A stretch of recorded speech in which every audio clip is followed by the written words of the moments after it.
Jangan tunggu penyesalan pada saat itu. Perbanyak amal soleh. Jangan terpengaruh dengan lisan-lisannya syaitan yang selalu mengatakan, kamu alim ya, kamu begini ya. Iya, jawab, tidak usah ragu. Ini baru dibilang kamu alim ya, cabut kopiahnya, ganti jilbabnya, kembali lagi ke masa jahiliyahnya. Subhanallah, lisannya dia cuma pujian dan ancaman orang itu, ejekan orang cuma sepanjang lidahnya. Kalau dia bilang kamu hebat ya, kamu kaya ya, kamu pintar ya, cuma sepanjang lidah. Jangan gila-gila dengan pujian dunia itu. Dan juga kalau dia hardik kita, kamu jelek, kamu begini, cuma sepanjang lidahnya, nggak lebih dari itu. Nggak usah khawatir, itu nggak nusuk badan kita kok, gitu kan? Jadi nggak usah terlalu terpengaruh dengan ini. Nah, kita berubah, memang harusnya begitu. Karena mati akan datang, jemaah sekalian. Ingat, orang seperti saya dan teman-teman dai yang lain, kami ini mungkin Allah jadikan, bukan cuma mungkin, memang Allah jadikan penyebab informasi dari Allah sampai kepada anda semua.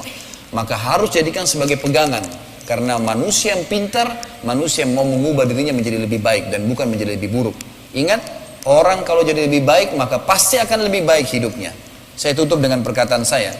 Saya pernah, sering sebenarnya saya telepon-teleponan sama teman dekat saya di Saudi, namanya Dr. Hussein, teman dekat saya di Madinah. Sekarang beliau doktor dan beliau dosen di kampus kami di Madinah. Subhanallah, berapa saat gitu kalau dia telepon atau saya telepon, sering ngobrol-ngobrol, dan saya pernah bilang, akhi, daripada kita ngobrol hal-hal yang umum, lebih baik kita saling menasehatin. Satu waktu saya telepon, langsung dia bilang, Khalid, ente aja yang mulai nasihat, kamu yang mulai nasihat. Saya bilang, baiklah, saya yang nasihatin. Saya bilang begini, akhi, siapa orang yang paling antum kagumi, yang paling anta kagumi di Saudi, yang paling kamu kagumi di Saudi, siapa? Yang kamu anggap orang itu di dunia sukses, di dunia dapat semua masalah yang dia inginkan, apa yang dia inginkan, di akhirat kamu sudah yakin dia masuk surga. Dia sempat bilang Syekh bin Baz. Dia bilang sama saya Syekh bin Baz. Syekh bin Baz ini seorang mufti di Saudi, orangnya masya Allah kaya raya. Setiap hari itu Syekh bin Baz kerjanya di rumahnya. Ini salah satu kebaikannya ya. Itu di rumahnya ada tempat di skat, itu kan, dipasang AC. Itu dibuat makanan untuk 600 orang. Di siang hari makan gratis, malam 600 orang. Tiap hari 1.200 orang. Gratis. Sampai tukang sampah, tukang sapu jalan sudah tahu ini rumah ada makan gratis. Rumahnya beliau. Itu dari sekian banyak kebaikan yang beliau lakukan dan tersebar semua setelah beliau meninggal dunia. Subhanallah. Yang jelas dia bilang Syekh bin Baz. Kenapa? Syekh bin Baz ini karena orang alim, kaya raya di dunia, ilmunya menyebar, dan pastilah dengan kebaikan itu kita tahu dengan keyakinan kita di akhirat akan masuk surga, gitu kan? Dia bilang Syekh bin Baz. Saya bilang baik. Menurut kamu sekarang Syekh bin Baz sudah masuk surga, kira-kira masuk surga? Dia bilang iya. Ini yang kita percaya ya, dari sunnah Nabi, orang kalau beriman beramal saleh masuk surga. Baiklah. Saya bilang, akhi, ini nasihat saya dan ini nasihat saya juga untuk jemaah semua. Saya bilang, akhi, Syekh bin Baz sudah meninggal dan dia dapat apa yang sudah dia lakukan. Apa yang kamu sangka, insya Allah dia dapat tuh. Ilmunya sudah nyebar, dia sudah berikan makan orang banyak, dia juga sekarang sudah, insya Allah sudah masuk surga. Artinya Allah SWT targetkan hidupnya masuk surga sudah. Tinggal melalui alam barzah, nanti di akhirat masuk surga. Itu Syekh bin Baz. Sudah dapat apa yang kamu katakan sudah benar didapat. Tapi yang penting adalah jadikan dirimu seperti bin Baz sebelum kau meninggal. Artinya kesempatan sekarang mumpung hidup, cari orang soleh yang pasti kalau orang sebutin namanya orang harum tuh namanya. Jadikan diri kita seperti dia. Jangan kita meninggal, teman-teman sekarang orang mana bersyukur kalau kita meninggal, gitu kan? Ada orang subhanallah meninggal, orang bilang alhamdulillah dia mati, gitu kan? Luar biasa gitu. Kita mau kalau kita meninggal orang bilang, oh masya Allah tuh orang soleh, oh masya Allah dia dulu pernah begini, lalu ternukil kisah-kisah. Subhanallah, orang yang ikhlas dalam hidupnya itu cirinya, kata ulama, kalau dia meninggal kisah tentang dirinya banyak dinukil nanti. Setelah dia meninggal, itu makin nyebar. Seperti kisah tadi, banyak kisah-kisah orang-orang soleh yang kita sebutkan. Itu dari tahun berapa, gitu kan? Sudah lama. Tapi Allah nukil jadi pelajaran, jadi amal jariah buat mereka. Karena keikhlasannya. Jadi kita harus menjadi orang-orang yang kalau kita di dunia berhasil, di akhirat juga kita mendapatkan berhasil. Tolak ukurnya kalau meninggal orang bisa menilai, oh ini baik atau buruk, kan gitu. Jadi itu patokannya. Inilah kurang lebih ketakwaan yang kita bahas teman-teman sekalian. Bagaimana Allah subhanahu wa ta'ala memberikan kepada orang-orang atau menjelaskan kepada kita tentang ciri orang yang takwa. Hanya takut kepada Allah, tidak takut kecuali kepada Allah, dan menikmati yang halal, tinggalkan yang haram, beribadah sesuai dengan Al-Quran dan Sunnah, selalu bersyukur dalam segala keadaan, ada musibah atau ada cobaan. Dan yang terakhir selalu mengingat kematian sebagai hal yang harus dia laluin.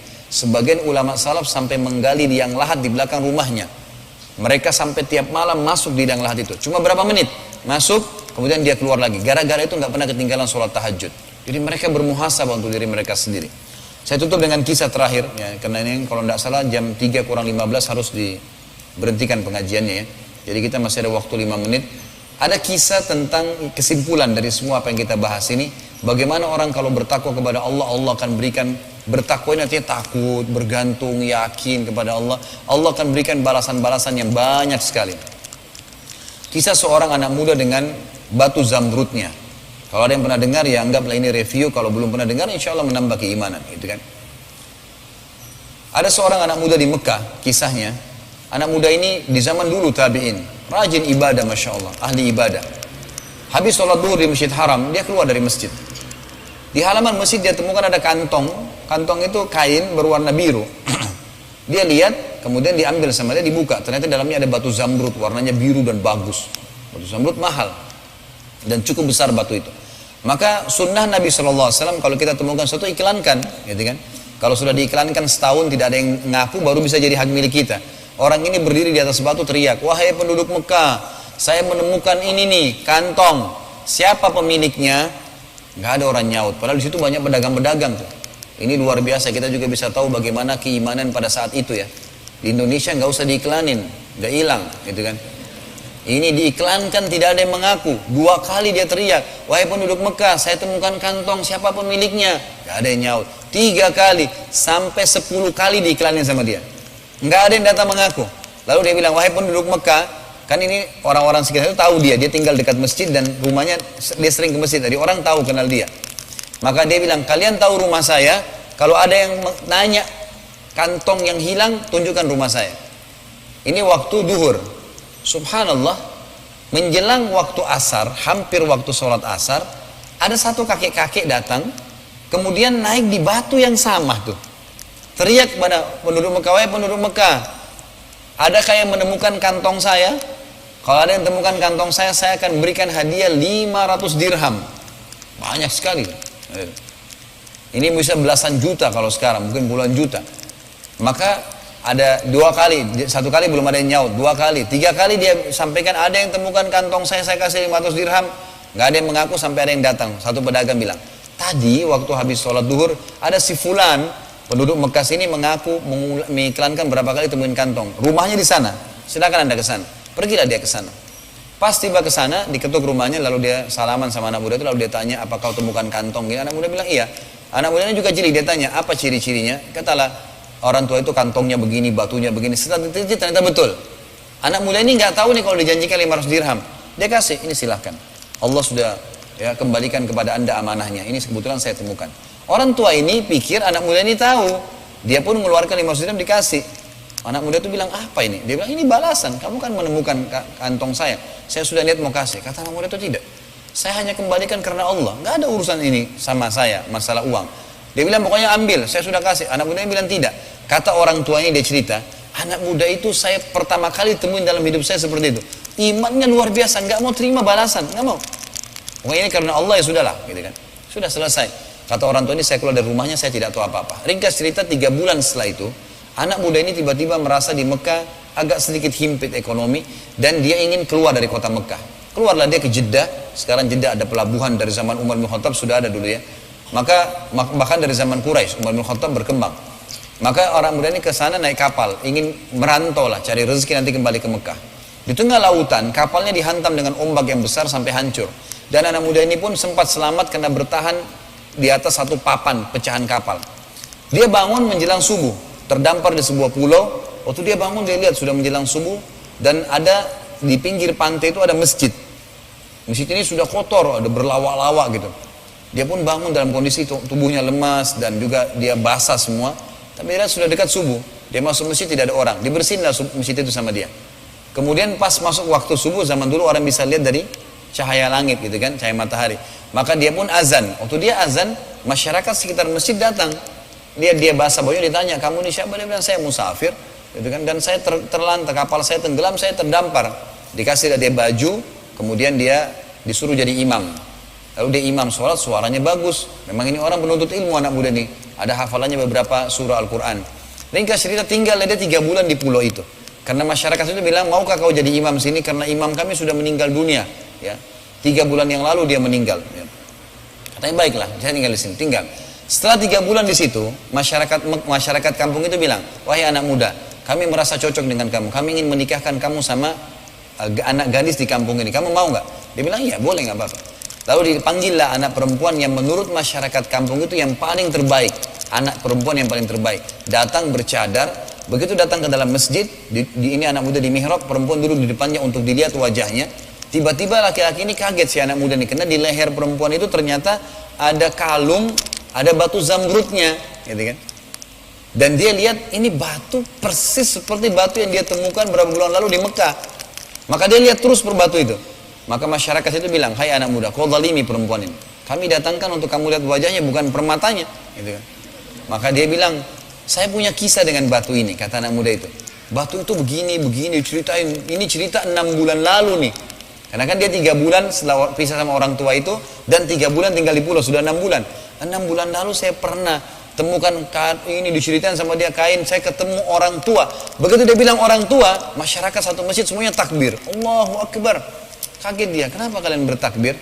Kata mereka, apa kamu tahu siapa orang tua itu? Yang kamu kembalikan, yang kamu tidak mau ambil dirham dan kau kembalikan batu permatanya. Dia bilang, saya tidak tahu, kata murid.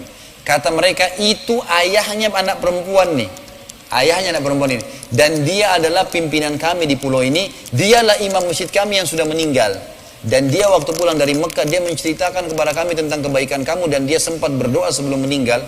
Dia bilang, ya Allah, jadikanlah anak muda di Mekah itu jodoh anak saya, gitu kan. Maka akhirnya menikah, gitu kan, menikah. Setelah menikah, anak muda ini cerita, dia bilang, maka saya waktu menikah sama istri saya, maka saya sama istri saya jadi pemilik batu itu, permata itu. 3 bulan setelah menikah, dia bilang istri saya meninggal, maka saya menjadi pewaris satu-satunya batu zamrud. Batu yang tadi dia kembalikan karena Allah, Allah jadikan dengan caranya menjadi haknya dia. Subhanallah, jauh naik kapal segala sampai ke sana, akhirnya jadi haknya dia. Begitulah orang kalau bertakwa kepada Allah Subhanahu wa ta'ala. Semoga bermanfaat, dan mohon maaf saya tidak buka pertanyaan, karena memang saya selalu berharap kalau acara seperti ini, kecuali kalau kajian-kajian umum, itu untuk tidak ada pertanyaan supaya teman-teman pulang dalam kondisi membawa ilmunya, karena biasa pertanyaan itu mengacaukan informasi yang sudah didapatkan. Apalagi kalau bertanya nanti kemana-mana tentang bank konvensional, asuransi dan segala-galanya, itu akan kemana-mana. Dan saya sarankan teman-teman kalau mau hadir pengajian saya hari Rabu malam di Blok M Square, setiap Rabu malam, itu malam Kamis, antara Maghrib Isya, habis itu materi, habis Isya langsung masuk ke tanya jawab. Bahasanya kitab dosa-dosa besar, gitu kan, itu di sana ada. Dan juga ada kajian saya di web cukup banyak, alamat-alamat bisa dilihat di sana. Insya Allah bisa diikutin. Dan besok juga kita ada tablik akbar, silakan hadir di Blok M Square jam 9 pagi sampai selesai duhur. Tentang Abdurrahman ibn Auf, sahabat Nabi yang mulia, kita akan bahas tentang kehidupan beliau, dan ini adalah serial sahabat yang ke-8. Setelah kita bahas Abu Bakar, Umar, Uthman, Ali, Talha, Zubair, dan ini yang ke-7, Abdurrahman ibn Auf. Kita membahas Abdurrahman, dan ini insya Allah juga akan dilakukan setiap bulannya. Mudah-mudahan apa yang kita bahas hari ini bermanfaat. Semoga semua dosa yang pernah kita lakukan, baik mata kita, lisan kita, ya, tangan, kemaluan dan kita diampuni oleh Allah Subhanahu wa taala, diganti menjadi pahala, dan semoga semua orang yang sakit disembuhkan penyakitnya, yang terlilit utang dilunasi utangnya, yang belum dapat hidayah dimudahkan untuk mendapatkan hidayah, yang sudah dapat hidayah dimudahkan untuk mengamalkan, dan semoga seluruh muslimin di seluruh pelosok bumi, di Palestina, di Syria, di Yaman, di Irak, di Myanmar, dimanapun mereka berada, Allah berikan kemenangan dan mengokohkan kaki-kaki mereka, mengikhlaskan niat-niat mereka, dan memuliakan Islam dengan tangan-tangan mereka, dan Allah partisipasikan kita bersama mereka, baik dengan doa, dengan harta dan jiwa kita, dan semoga Allah dengan kemahamurahannya menyatukan kita di surga Firdausnya tanpa hisab, sebagaimana Ia satukan kita di masjid yang mulia ini. Kalau benar dari Allah, kalau salah dari saya mohon dimaafkan. Subhanakallahumma bihamdika asyhadu an la ilaha illa anta astaghfiruka wa atubu ilaik. Wassalamualaikum warahmatullahi wabarakatuh.